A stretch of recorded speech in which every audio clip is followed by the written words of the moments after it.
নমস্কার। আজকের আমাদের রেসিপি কদবেল মাখা বা উড অ্যাপেল মাখা।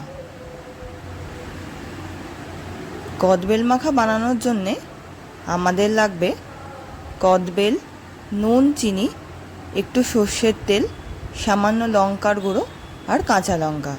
আপনারা চাইলে এইখানে এমনি নুনের বদলে বিট নুনও ব্যবহার করতে পারেন। কদবেল সুগার বা ডায়াবেটিক পেশেন্টদের জন্য খুব ভালো।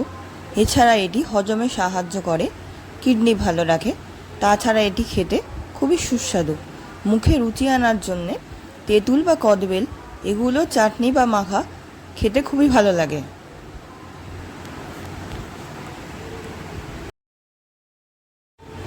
কদবেল মাখা আপনারা চাইলে প্রতিনিয়তই খেতে পারেন, কারণ এটার কোনো সাইড এফেক্ট নেই। আমি এখানে দুটো কদবেলের জন্য নিয়েছি 1 টেবিল স্পুন সর্ষের তেল, হাফ টিস্পুন করে লঙ্কার গুঁড়ো আর নুন, আর নিয়েছি 2 টেবিল স্পুন চিনি আর দুটো কাঁচা লঙ্কা। প্রথমে কদবেলগুলোকে ভালো করে ধুয়ে কদবেলটাকে ফাটিয়ে নিলাম।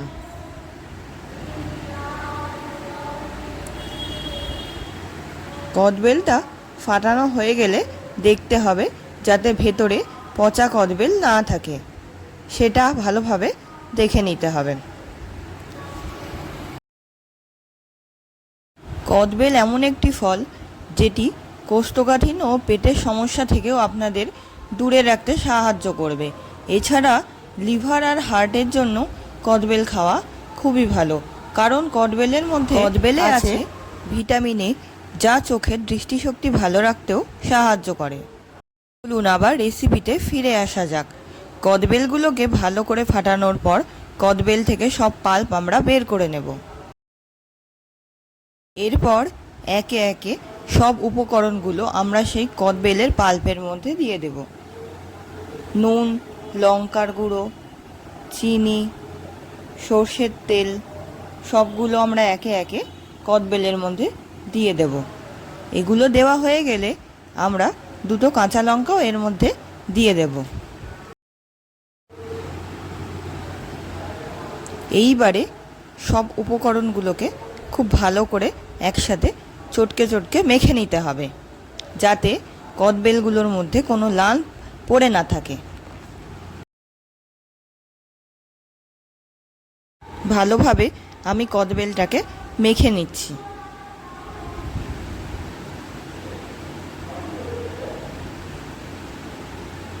কাঁচা লঙ্কা দিয়ে মাখলে খুব সুন্দর একটা ফ্লেভার আসে আর ঝালটাও ভালো হয়।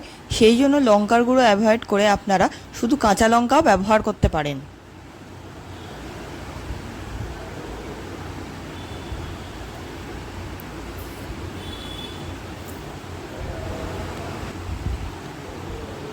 এই দেখুন আমার কদবেল মাখা একদম রেডি হয়ে গেছে।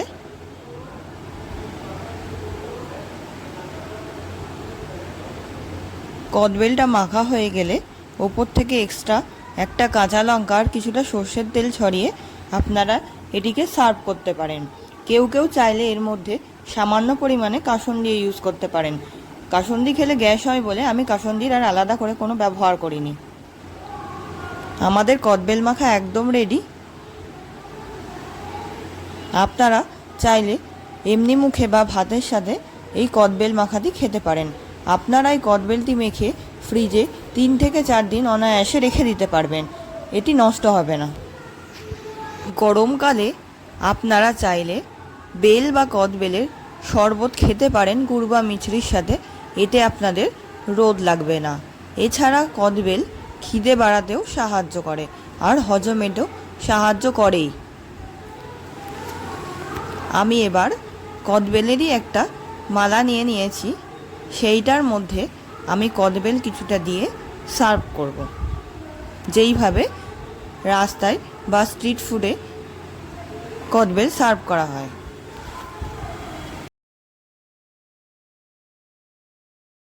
আমাদের কদবেল মাখা একদম রেডি আর সার্ভ। এবার এটি খেয়ে দেখব কীরকম হয়েছে। আপনারাও অবশ্যই বাড়িতে এই রেসিপিটি ট্রাই করুন।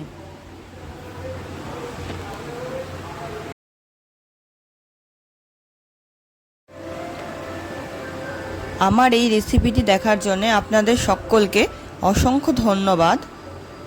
আমার আজকের এই রেসিপিটি কেমন লাগলো আপনাদের অবশ্যই কমেন্ট করে জানাবেন। আর যদি ভালো লেগে থাকে ভিডিওটি, তাহলে অবশ্যই লাইক, শেয়ার অ্যান্ড সাবস্ক্রাইব করবেন।